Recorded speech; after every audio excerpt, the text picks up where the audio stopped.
নীতি আয়োগের বৈঠক ওয়াকআউট মমতা বন্দ্যোপাধ্যায়ের। বৈঠকের সময়ে মাইক বন্ধের অভিযোগ, প্রতিবাদে বৈঠক বয়কট। মিথ্যা বলছেন মমতা, মাইক বন্ধ করা হয়নি, সময় পেরিয়ে গিয়েছিল। পাল্টা তোপ কেন্দ্রীয় অর্থমন্ত্রীর। আমি মনে করি এই সিচুয়েশনে টু রেকর্ড আওয়ার ভয়েস, আমি জাস্ট যাচ্ছি, কিছুক্ষণ থাকবো, ভয়েস রেকর্ড করতে দিলে রেকর্ড করব, না হলে প্রতিবাদ করব করে। Only me, on behalf of opposition, only I am there, and you stop my mic. আপনি আমার মাইক বন্ধ করে দিচ্ছেন। যা বলেছিলেন তাই হলো। নীতি আয়োগের বৈঠকে কথা বলতে নাও দেওয়া হতে পারে এই আশঙ্কা আগেই প্রকাশ করেছিলেন। শনিবার মুখ্যমন্ত্রী মমতা বন্দ্যোপাধ্যায় বৈঠক ছেড়ে বেরিয়ে এলেন। অভিযোগ করলেন তাকে কথা বলতেই দেওয়া হয়নি, মাইক বন্ধ করে দেওয়া হয়েছে। স্পষ্ট বললেন আর কোনো দিন যাবেন না নীতি আয়োগের বৈঠকে।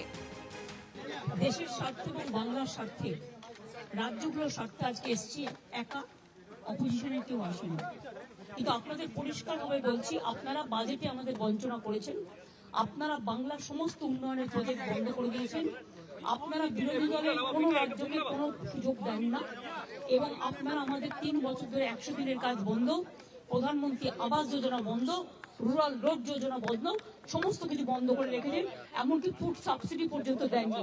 আমরা 1,71,000 কোটি টাকা পাই লাস্ট ইয়ার পর্যন্ত।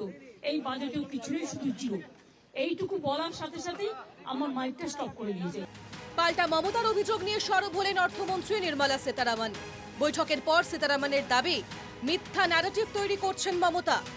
It's unfortunate that the Chief Minister of West Bengal, Mamata Banerjee, has claimed that as switching off her mic, which is not true. And it is unfortunate. If she's reminded that her time is over, even with the mic on, she could have requested that she's going to continue speaking like some other chief ministers did. Wish Mamata Banerjee would please say the truth behind this rather than again build a narrative based on falsehood. বাজে কথা মিথ্যে কথা এখন শাক দিয়ে মাছ ঢাকার চেষ্টা করছে। মমতার দাবি ভ্রান্ত জানিয়ে এক্সে পোস্ট পিআইবির ফ্যাক্ট চেক কমিটিরও, সেখানে বিবৃতি দেওয়া হয়েছে। মুখ্যমন্ত্রী মমতা বন্দ্যোপাধ্যায় যে মাইক বন্ধ করার অভিযোগ করেছেন তা মিথ্যা। মুখ্যমন্ত্রী মমতা বন্দ্যোপাধ্যায়ের বলার কথা ছিল মধ্যাহ্ন ভোজনের পর। সপ্তম বক্তা হিসেবে মমতা বন্দ্যোপাধ্যায়ের নাম ছিল।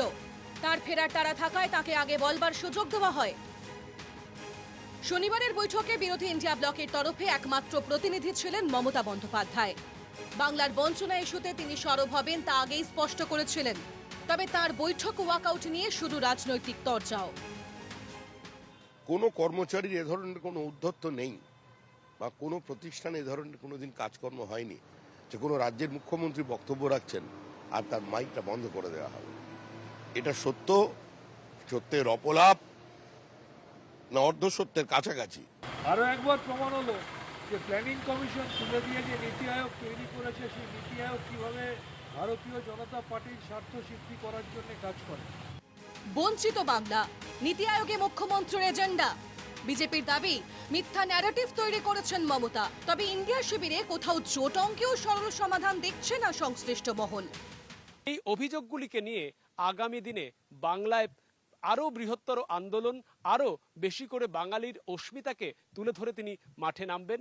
রাজনৈতিকভাবে বাংলার যে একটা দক্ষতা রয়েছে, বাংলার যে একটা চিত্র রয়েছে, জাতীয় রাজনীতিতে মোদী বিরোধী মুখ তৈরি করতে মমতা বন্দ্যোপাধ্যায় সেই বাঙালিয়ানা, বাঙালিত্বকেই আরো একবার হাতিয়ার করলেন, এমনটাই মনে করছে রাজনৈতিক মহল। ইন্দ্রনীল মুখোপাধ্যায়ের সঙ্গে সৌরজ্যোতি বন্দ্যোপাধ্যায়, এনকেটিভি বাংলা, নিউ দিল্লি।